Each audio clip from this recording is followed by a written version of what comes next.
頭先經過一個農場呢，就睇到一個錫克教啦。呢個有一個錫克教嘅 sales 啦，包頭佬啊啦，我哋俗稱包頭佬啊。有一笪地呢，俾啲錫克教插住錫克教嘅旗啊，好大笪地。咁啊，講到宗教呢個問題，我發覺中國嗰啲宗教呢，唔及錫克教，唔及印度嗰啲教犀利。你睇印度啲人咯，佢嚟到加拿大，佢點樣統佔呢？佢就好似利用宗教，即係話嗰啲錫克教啲後生仔女，佢要買屋啊，佢嗰個教嗰啲人呢，就借錢俾啲後生仔，然後啲後生仔呢，4、5個一伙就買間屋。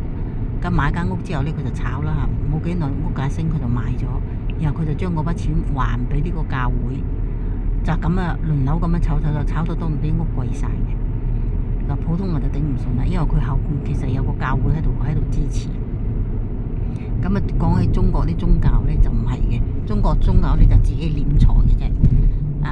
即係話而家嘅宗教，以前就唔係啦，古時候嘅道教好，佛教好，其實佢都有做呢行嘅，特別道教，佢都有即係借錢俾自己啲信眾啊去投資係咪？然後你呢就還啲錢俾自己嘅呢個道觀啊，或者呢個寺廟啊，咁啊呢個就睇歷史書知㗎啦。但係而家有冇呢？或者都有，但係即係我唔知啫，可能。